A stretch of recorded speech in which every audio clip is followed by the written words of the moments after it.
So I just declared my static variable, but I didn't assign a value to that. I can initialize the value here. So I can initialize a value here like that. So the initialization of your variable value, you can do that here. For example, I don't want directly initialize there. Int b equal to 5. Now see what I'm doing here. B multiplied by 3. So this is how I want to initialize. So that means a value I am initializing based on other variable, or say directly value also you can hard code. So this is the one static block.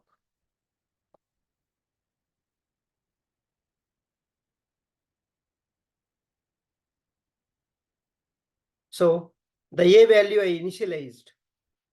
So because you can use this a in other methods also here also, if you want. See, I can use here a value. So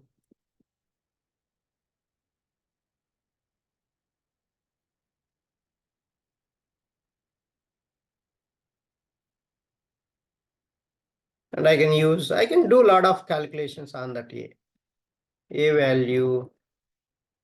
So after addition plus a. So before a value is 15 here, but here again it will change the a value. So a value will change again. So that's the a value. You can initialize your variable values. So static block inside. So b value. So plus b, a value plus a. So you can print. So print statement inside. I can write this is all string. I'm joining with a b value.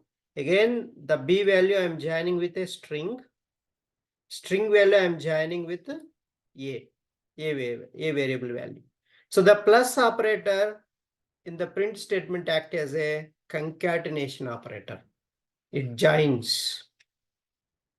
So joins this value with this string. Again, this value is joining with this string. And this string you are joining with a value. That's a concatenation operator. So plus is going to act as a concatenation operator in strings. So string plus number, number plus string. So anything it's a joins. That's a concatenation operator. So I can write multiple static blocks. See, one more static block I can write. So I can write here my first static block. My first static block. So here I can start. This is a block means curly braces re. Okay. So this reason is a block. You added a static keyword. That's why it's a static block. You can create a if block, for loop, all those while block, so many things. Block means this curly braces reason. Remember that.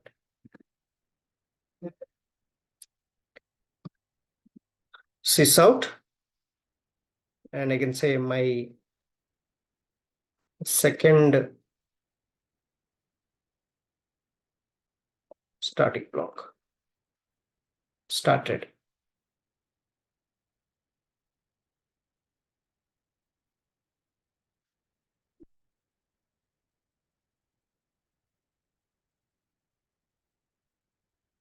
So maybe I can declare a few more here. Static double t. So I can use it here, t value f plus 5.5. See, I'm initializing d value. I declared here initializing d value. So basically your variable values you can initialize within the static blocks, because so the value will be assigned first in the static block, will execute first before this main method. First static blocks will execute. All static blocks will execute. Then cursor will come to main method. That's the order of execution if there is a static block in your class. So D value is plus T. Okay. So main method starts here.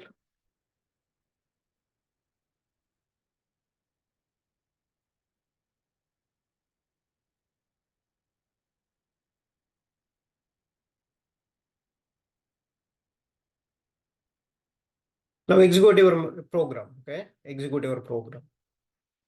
So right click and run as Java application. So you can see first static block. That means first it went to this area. It executed that. See these statements. So these are the statements, right? Where these statements are available in the static block.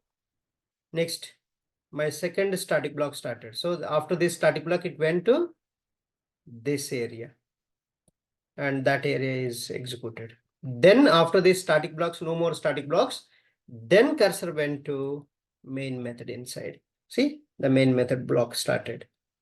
So then 30 and display method executed, and all this a value is printed. So this is the how the static blocks are used in the Java. So static blocks are mainly used for initialization purpose. You can see a J value I can initialize here. So that's the static block. First static block will execute. Then cursor will go to main method. So I already given this thing. Any questions on static keyword?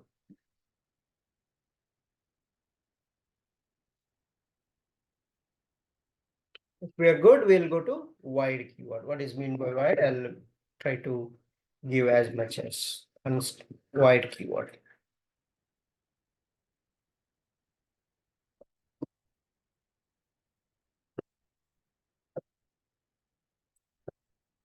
I hope you are good. Let's get started with the wide keyword. So what is mean by wide? So wide is a return type keyword. It will be applied only in the method signature line. That means only in the methods. Only in the method signature, not only main method. Main is one of the method. You can write n number of methods. I already shown you. You can create a static methods. You can create a non-static methods also. I created here non-static methods, right? This is the non-static method. Why there is no static keyword? So can you tell me what is the access modifier I used here in this line?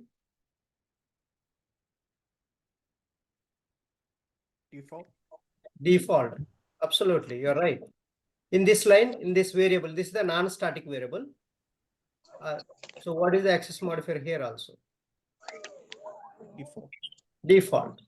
So this is the difference between static and non-static. Static, you have a static keyword, but a non-static doesn't have a static keyword. That's the main difference.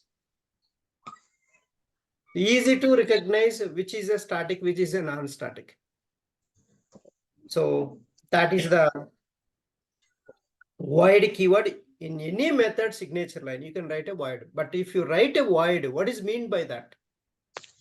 Okay, fine. You have written a void. What is mean by that? Does not return any value in the method. It returns nothing, Ramesh. The method returns nothing, or it method zero. Doesn't return any value after execution. This method has some logic, right? So you can write a logic. You can build a logic inside this method body. After method execution, you won't get any output. So that output you cannot use in another method. That is what the meaning of void. Void means no output you will expect to return by the method.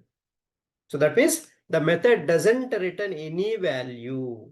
That's a void keyword. If you declare a method with a void, the meaning is the method doesn't return any value after its execution. So that is the void methods. You can create a void methods. You can create methods without void also. You can create a method without void also. So there are two types of methods. Methods without void, methods with void. So methods with void doesn't return any value. A method without void, they will return a value. I think they are going to give output to you. You can use that output after method execution. So let's see those syntaxes. So the method syntax, static method syntax with void. Till now we have seen with void only, right? In the previous topic, static keyword topic. So access modifier, static, void, method name, square, so parenthesis, curly bracket, calculations plus logical statement. So this method doesn't return any value after this calculation. So that's after this method execution, you won't get anything. Non-static method syntax with void. See access modifier, void, method name, parenthesis, curly bracket, calculations plus logical statements. So can you tell me the difference between this line and this line?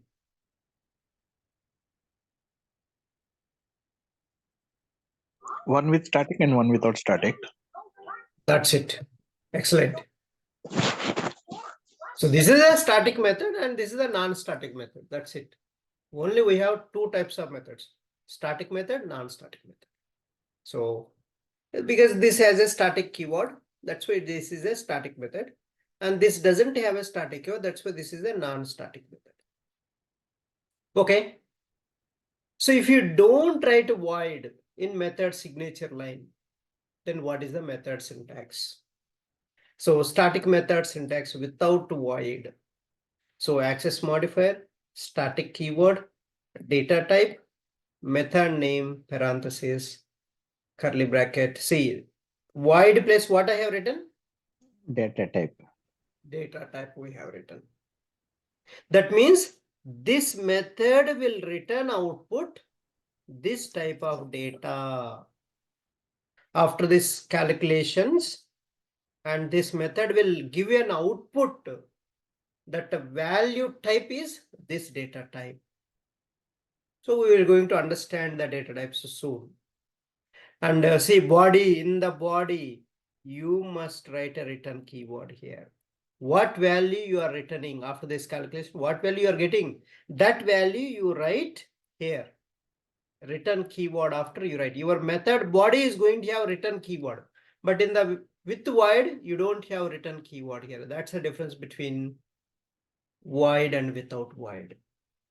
So in the method signature line, you won't write void, and that void place you will write a data type. In the method body, you will write a return keyword with value. What value you want to return? That's a bigger change with void and without void. Is it clear? Non-static method syntax without void. See access modifier, data type, method name, parenthesis, curly bracket. You write all calculations and logical statements. And last statement should be your return keyword. Before closing curly bracket, that's a return key and value. What you want to return after this our calculations. So that either variable or value directly you can write, or expression you can write here. So that is the static and non-static method syntaxes without void. Are we good? Void keyword. Are you so clear with the void keyword?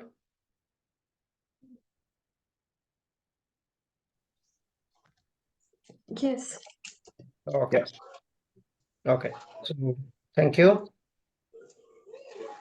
So now main method.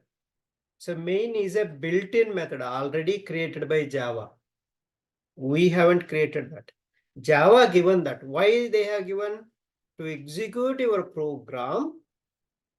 So you will use a main method in your class. If you don't have main method in your class, your program won't execute.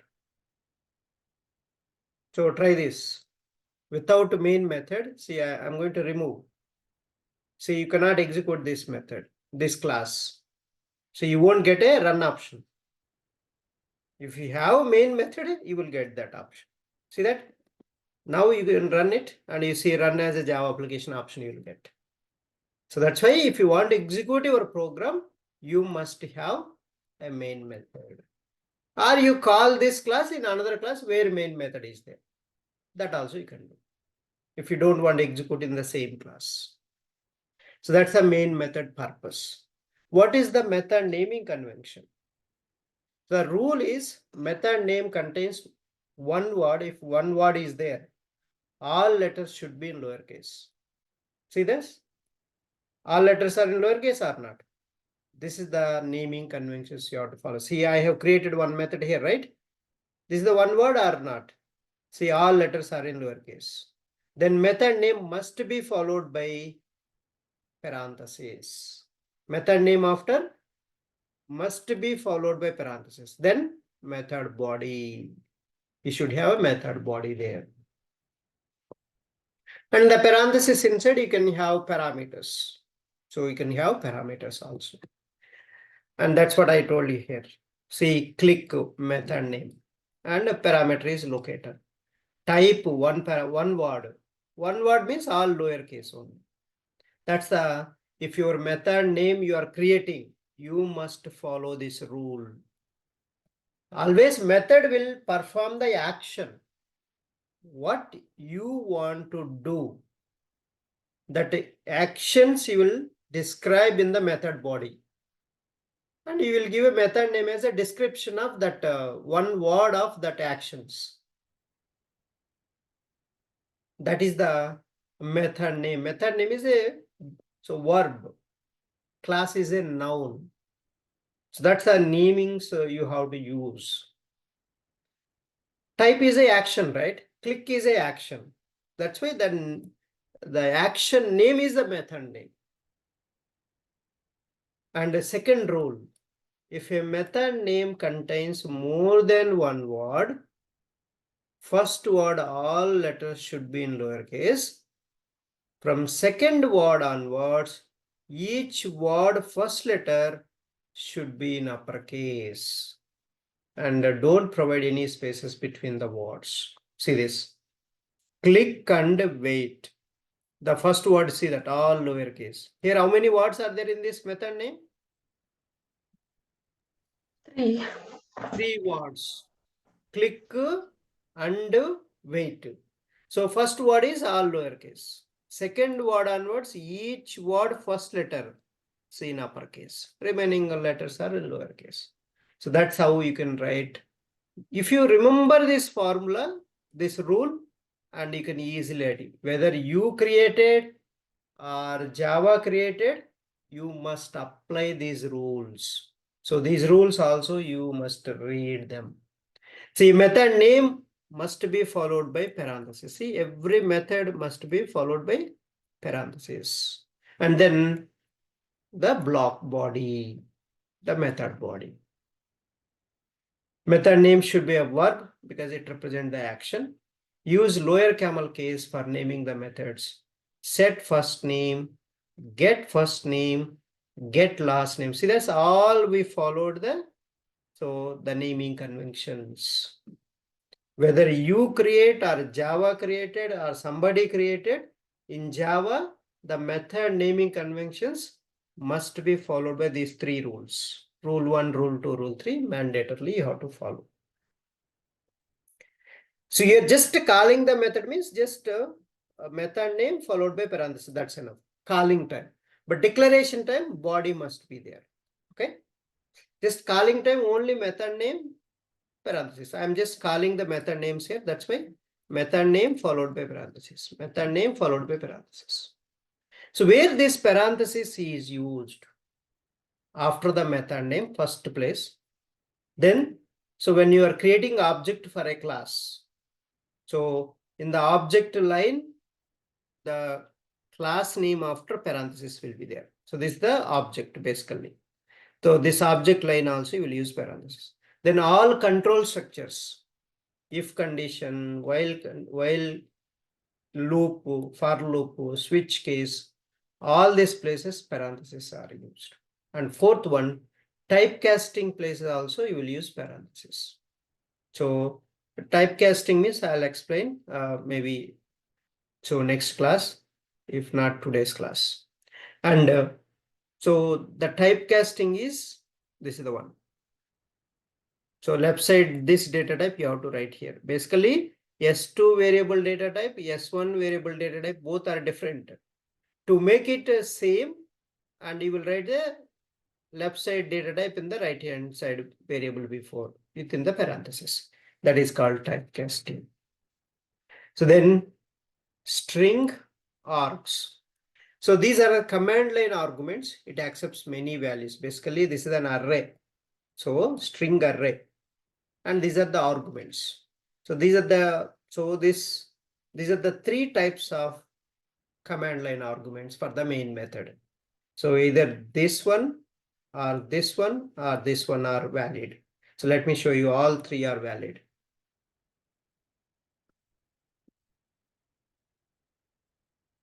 I just want to execute with the different arguments. That's why I'm showing.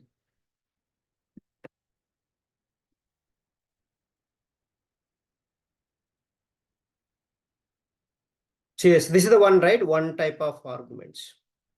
Yes. So you can execute the code. Right? Your code is executed perfectly. So yeah, I'm going to change the arguments.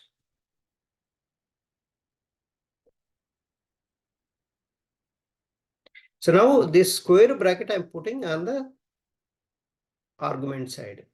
So this is also valid.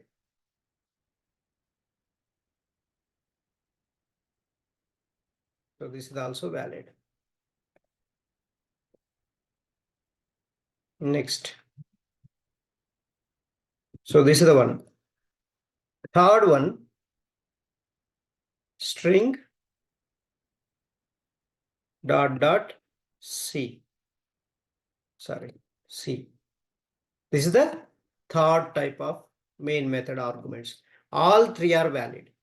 All three are valid. So this is the C.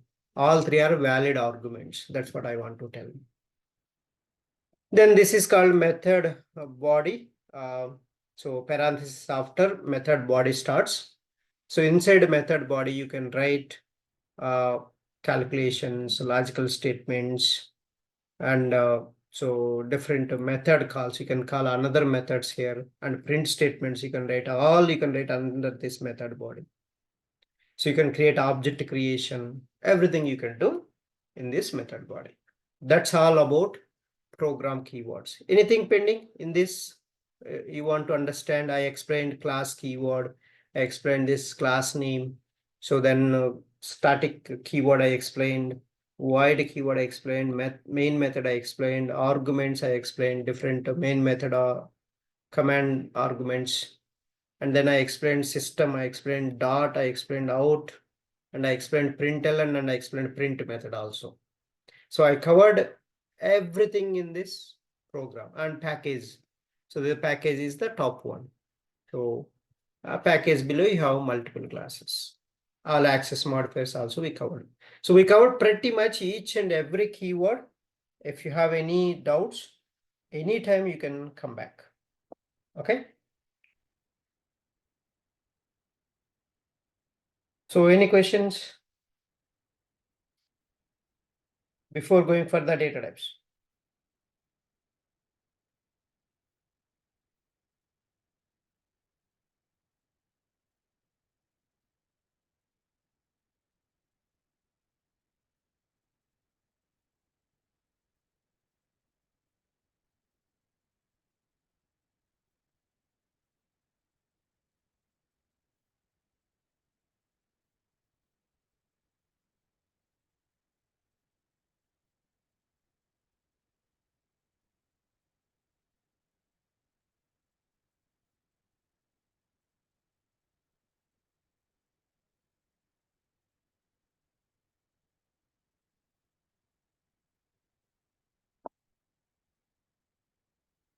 Are we good? Okay. So let's go to the data types.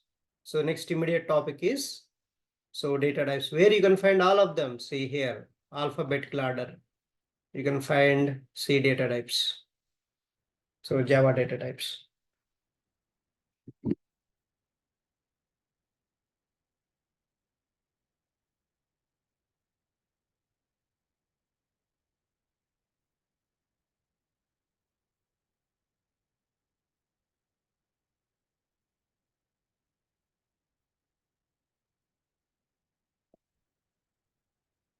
Okay, so what are the different data types in Java? So we have, what is mean by data type first? So why do you need to use a data type? A data type basically specifies the type and size of the value that you want to store in the memory. So what type of data and what is that size you're storing in the memory? So that is the data type specifies. So we have two data types, primitive data types and non-primitive data types. So primitive data types are basically allows us to store a single value. So all primitive data types allows you to store only one value. And these are the primitive data types: Boolean, char, byte, short, int, long, float, double. And non-primitive data types are basically these non-primitive data types also called reference types. And we have so basically you can store multiple values in these non-primitive data types. Multiple values you can store in the non-primitive data types. So even class also one non-primitive data type. So whatever the class you create, the class itself is a non-primitive data type. And string class, string is a class, right? String also one non-primitive data type. Array, enum, interface, class, these are all the non-primitive data types. So let's jump on directly to primitive data types. And primitive data types you have like integers, floating, character, boolean, right? So integers, again we have four types. To store integer type of data, you can use byte, short, int, long. So a byte is a very small integer number. If you want to store, you will use byte. And if you want to store a little bit more than byte, you can use a short. So more than size of short, you can use integer to store the integer value. Even bigger integer value, if you want to store, you can use a long integer data type. So let me give you their sizes and all those things. So basically, all these data types, let's understand one by one. So byte occupies 8-bit memory occupies. So within the range of 120 minus 128 to 127. That's within that range you can store byte data. But one time if you declare byte b equal to 10, so 8-bit of memory occupies in the heap area, whatever the area you are storing, whatever the memory you are storing. The short occupies 16-bit of memory it occupies.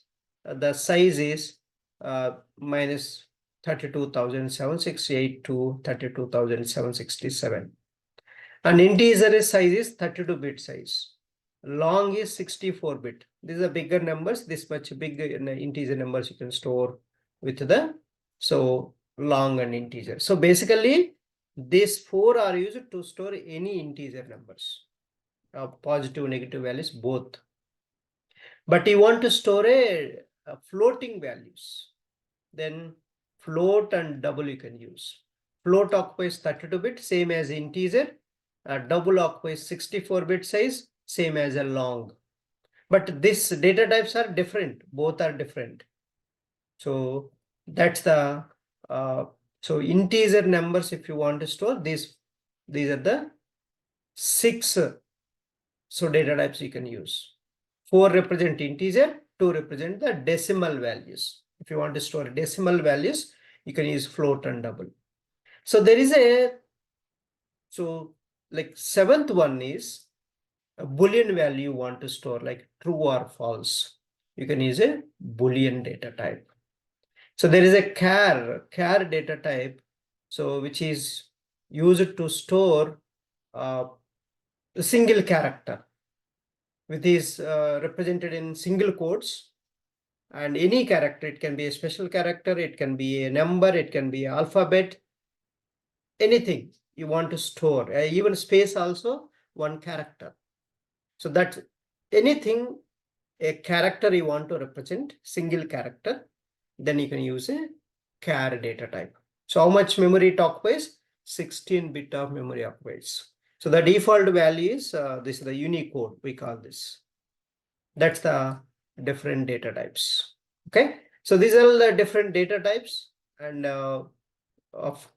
so anything, all primitive data types, if you want to store, you can do that. Say Boolean is weekend false.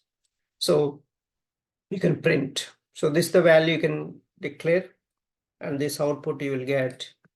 Basically, you can declare even within that variable also. So this is the local variable I'm declaring. So local variables, we call them within the method. If you declare, that's a local variables. If you declare outside, and if you want to call that, see, if you want to declare here, you cannot call here. So why you cannot call in the static method? This is the non-static variable. You cannot call in the static method. If to make it so easy access, so make it as a static. See, I can access now. So is weekend, so I'll put a true. So it's a true, right? It's a weekend. See, you don't need to change here directly. So just a variable, you are storing the value, and you can call this variable name wherever you want that value. So just you can execute that. That's a Boolean values you can represent. So that's a true or false values you can store with this. And see, this is the character.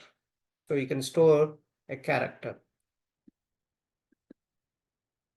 See, any character you can store. See, a percentile, right? Even I can store anything. See, char C equal to capital A. You can store. Okay, so C somewhere we used. Oh, here I used. That's why. Yeah. So the variable name should not be a duplicate. Okay, make sure it is unique. These variable names. So don't give duplicate values. So this is the C1. So you execute that, even characters also you can declare. Say percentile, and E capital A is printed. So any character you can declare within single quotes. See, within single quotes, you have to specify the value, the character data type value should be enclosed in single quotes. So anything, so this is the Unicode, because let's take this. So Unicode means that's a symbol you will get. Copyright symbol. This is the Unicode copyright symbol.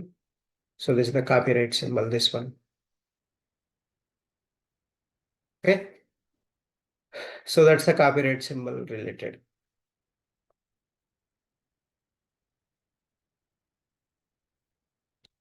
So next one, what is a type conversion or a type casting?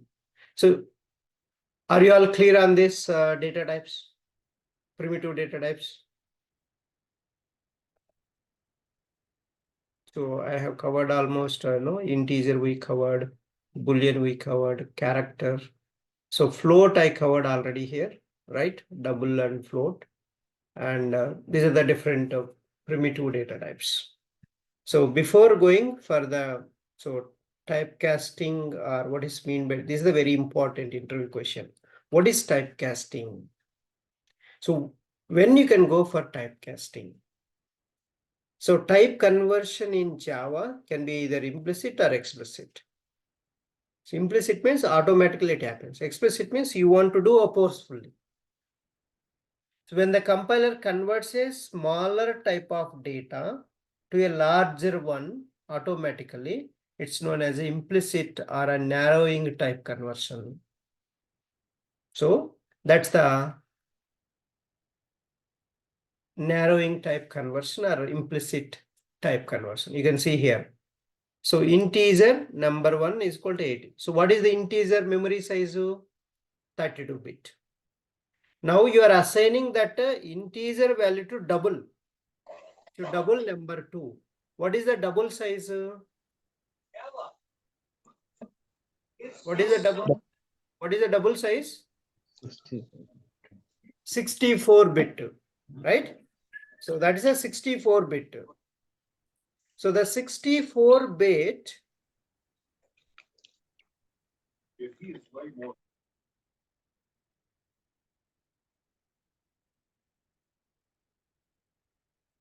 so 64-bit is a bigger one, right? Easily you can store, right?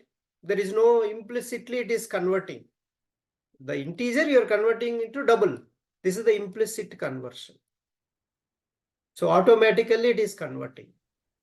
That is called implicit. This is a smaller. See the definition first. Very carefully read this. So when the compiler converts a smaller type of data. So the smaller type means this one, integer, small memory size, into a large one automatically, it's known as an implicit weight, because 32-bit data you are converting into 64. So it's automatically happens. Easily it will fit in 64-bit, right? 32-bit. There is no space issue also. That is called implicit casting.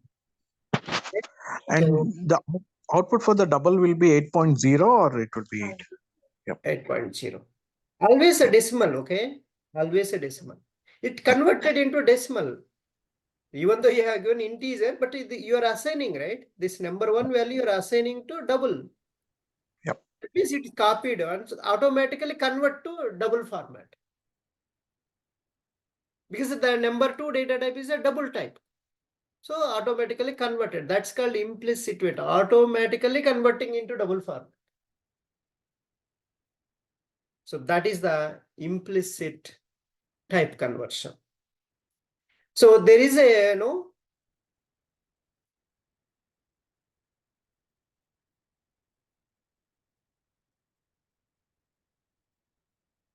so if you try to do a reverse, right? Reverse.